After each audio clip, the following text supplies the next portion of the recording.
Salut les collectionneurs, vous êtes prêts pour une balade au western? On découvre aujourd'hui le promo pack 71 862, l'attaque de la diligence, sorti en 2025 dans la collection Western. On ne dirait pas comme ça, mais il s'agit d'un des plus anciens Playmobil qui existent. Et oui, ce modèle de calèche, apparu pour la première fois dans la boîte 3245, date de 1977.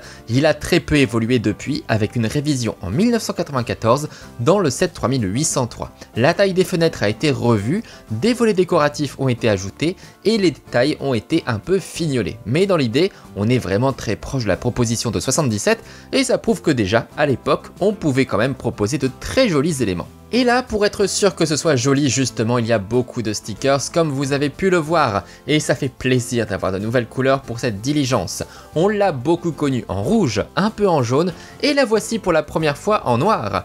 Les touches de jaune et d'orange permettent quant à elles d'ajouter du peps, et l'on peut découvrir cette jolie diligence. Et évidemment, c'est l'idéal pour compléter la gamme du Western de 2002, toujours disponible dans le catalogue Playmobil Plus, et que l'on retrouve en unboxing sur ma chaîne, bien évidemment. Justement, cette gamme n'avait pas de diligence, donc c'est parfait. Bah oui, que serait un western sans sa diligence? Ou son train du Far West, hein, mais ça c'est une autre question. Bref, on la regarde de plus près, je vous l'ai dit, c'est fou de se dire que c'est quasiment le même moule qu'en 1977. Ça valait le coup de passer autant de temps à mettre tous ces autocollants, car le résultat est vraiment qualitatif. Regardez comme ça fait chic. Et puis toutes ces couleurs, moi je trouve ça pas mal, même si ça ne rend pas très réaliste. Mais on s'en fiche un peu, tant que c'est joli. Évidemment, pour tirer notre diligence, il nous faut des chevaux quand même.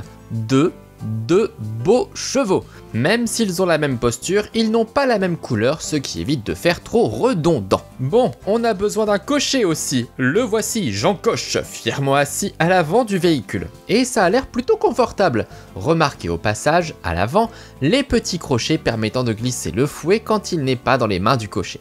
En dessous du siège, on voit un signe dessiné, une espèce de cor. Cet instrument de musique était notamment utilisé par les porteurs de courrier et il indique donc ici que la voiture transporte aussi du courrier. On a d'ailleurs longtemps retrouvé ce symbole chez Playmobil dans les boîtes liées à la poste et on le retrouve aussi sur la veste du cocher d'ailleurs. Un cocher facteur donc. Eh bien justement, on va le retirer notre cocher facteur pour pouvoir faire basculer la banquette et découvrir ce qu'il y a en dessous. On a en effet un compartiment où ranger différentes affaires, une chaîne dont je montrerai l'utilité plus tard, les fameuses liasses de courrier, un avis de recherche et un fusil, ce qui est toujours utile pour se défendre. Avant de découvrir l'intérieur, on va finir le tour de la voiture. J'attire votre attention sur les nombreux petits détails, comme les volets attachés à chaque fenêtre, ou encore ces stickers avec numéro 25. Et oui, 25 comme 2025, l'année de sortie du set. On a percé le code. À l'arrière, on a un coffre protégé, ce qui permet de ranger quelques valises. Ici, pour des raisons de place, on va plutôt mettre les petites valises et on va mettre les grosses valises sur le toit. Et c'est à ça que servent les chaînes. Ça permet d'attacher les valises pour éviter qu'elles ne tombent à cause de la route. Et oui, c'est plus sûr parce que je vous raconte pas ce qu'on trouve dans la valise. De l'or, des gros lingots et des pépites. Bah dis donc, ça va attirer des jaloux. Allez, c'est le moment d'ouvrir la portière pour monter à l'intérieur. Comme toujours, on peut retirer le toit pour mieux y accéder. Il y a des banquettes qui peuvent accueillir 4 figurines au total. Bon, j'avais dit qu'on allait attirer les jaloux et ça ne manque pas.